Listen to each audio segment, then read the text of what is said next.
Harry Kane perdeu um pênalti e a Inglaterra foi desclassificada pela França nas quartas de final da Copa do Mundo. No vídeo de hoje a gente vai fazer uma análise tática de como é que foi essa vitória da França para cima da Inglaterra e como a Inglaterra conseguiu dificultar demais a vida do Mbappé nesse jogo.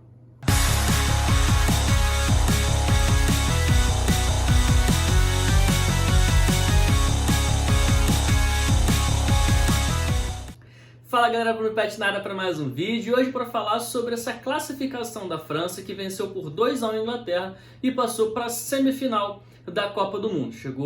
Passou das quartas de final e chegou na semifinal. Começando pelas escalações, mas sem perder muito tempo, porque os dois times vieram com a mesma escalação que tinha atuado nas oitavas de final. A França com aquele seu time já padrão, com Théo Hernandes na esquerda, com o Dembélé na direita, Tchouaméni e Rabiot no meio campo, Griezmann ali um pouco mais centralizado, Dembélé na direita, Mbappé na esquerda, Giroud um pouco mais à frente, e a Inglaterra no 4-3-3 com um tripé de meio campo, com Declan Rice, Henderson, Bellingham, com o Phil Foden aberto um pouquinho mais à esquerda, Saka na direita e o Harry Kane como camisa 9. E o primeiro aspecto que a gente tem que falar desse jogo é a marcação da Inglaterra para cima do Mbappé. A marcação principalmente do Kyle Walker, lateral direito, que muitas vezes é um lateral direito que fica como base.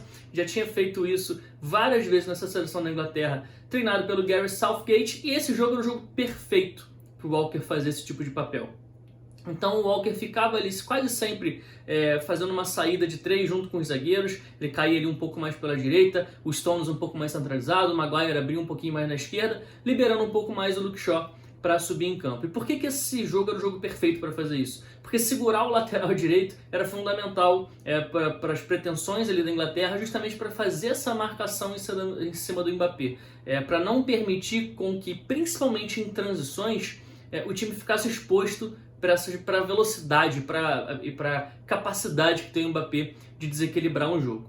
Então o que a gente viu ao longo do jogo foi um Walker realmente bastante preso na marcação do Mbappé. Teve um lance, por exemplo, na segunda etapa, em que a distância do Walker para os Stones ela fica tão grande que um lançamento longo despretensioso faz com que o Rabiot fique completamente livre no meio dos dois e saia cara a cara com o goleiro. Ele finaliza, o Pickford faz uma boa defesa, mas é justamente porque o Walker ele não estava balançando junto com a linha de defesa, ele estava sempre muito preocupado na marcação do Mbappé. Então quando o Mbappé ficava muito aberto de um lado, mesmo que a jogada estivesse do outro, ele ficava próximo do Mbappé e deixava mesmo essa distância para os Stones aumentar por conta dessa preocupação maior na marcação do atacante francês. Só que acontece que em outras situações, por exemplo, ele praticamente quase não passava do meio campo. Teve uma situação que foi até curiosa, que ele tem bola, ele tem espaço para conduzir, ele começa a conduzir a bola, no meio do caminho ele meio que se dá conta que não era para subir tanto, ele toca a bola do outro lado e começa a retornar, ele começa a voltar justamente para não deixar o Mbappé livre daquele lado por ali.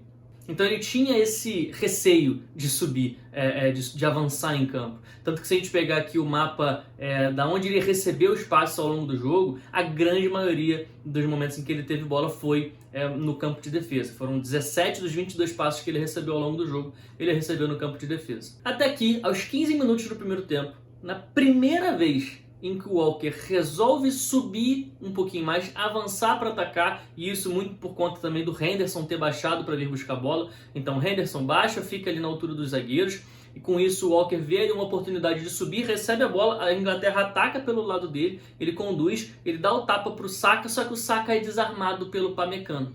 E o Walker está muito lá em cima. O que a França faz?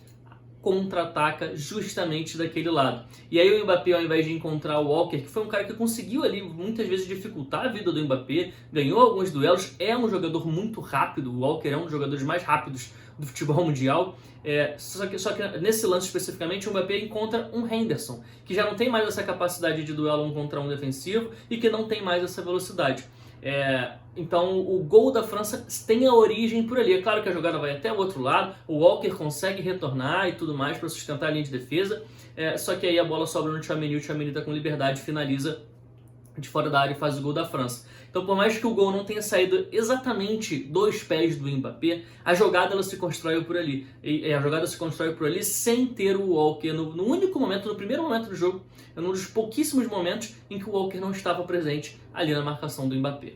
Só que ao mesmo tempo em que esse lado esquerdo da França é o lado forte para atacar, esse lado também é um lado fraco para se defender, justamente porque o Mbappé ele não volta para marcar. O Mbappé ele fica um pouco mais avançado. O Griezmann muitas vezes cumpre até um papel muito importante para permitir com que o Mbappé fique um pouco mais solto, mais livre para atacar, mas ainda assim esse lado esquerdo é um lado que muitas vezes o Rabiot precisa cobrir um espaço muito grande. Então o que a Inglaterra estava tentando fazer era tentar fazer essas diagonais longas, essas viradas de bola, principalmente dos pés do Maguire, para tentar pegar o Saka no mano a mano ali para cima do Theo, ou até fazer um 2 contra 1 com o Henderson caindo por ele também para cima do Theo Hernandes. Muitas vezes, por exemplo, a Inglaterra também começava a construção pelo lado esquerdo de ataque para atrair o sistema defensivo da França todo para aquele lado e fazer uma virada de jogo justamente para pegar o Saka com liberdade do outro lado. Então a Inglaterra conseguiu manipular bastante bem o sistema defensivo da França para atrair para um lado e atacar do outro, atrair para um lado e atacar do outro, e sempre do mesmo lado, né? Sempre atraindo para o lado esquerdo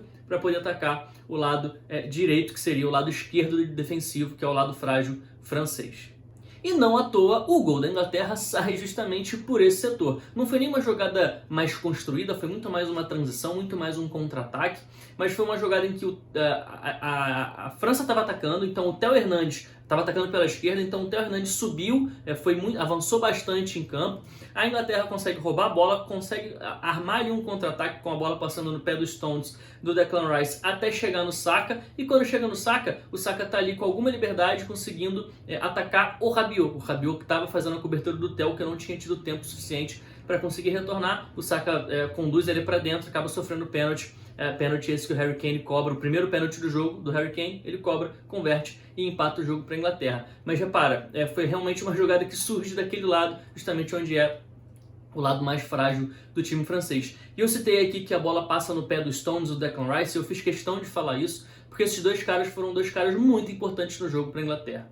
Quase todas as jogadas passavam ou pelo pé dos Stones ou pelos pés do Declan Rice. O Maguire também conseguiu construir algumas coisas também, mas os Stones principalmente, uma capacidade de construção excelente, conduz, sabe o momento certo de soltar a bola, o momento certo de dar o passe, de tentar atrair uma marcação para deixar um companheiro um pouco mais livre. O Declan Rice também recebendo já numa zona um pouquinho mais avançada, de costas, conseguindo girar em cima da marcação. São dois jogadores muito importantes para esse time da Inglaterra e fizeram uma boa partida. E bom, a tônica do jogo foi toda essa. A Inglaterra tendo mais posse de bola, tentando atacar a França, conseguindo manipular a marcação em alguns momentos, e a França, até por ter feito o gol muito cedo, tentando ali quase sempre buscar as transições, buscar os contra-ataques, mas sem conseguir conectar tão bem esses contra-ataques. E a tônica do segundo tempo foi muito parecida, mesmo com o empate.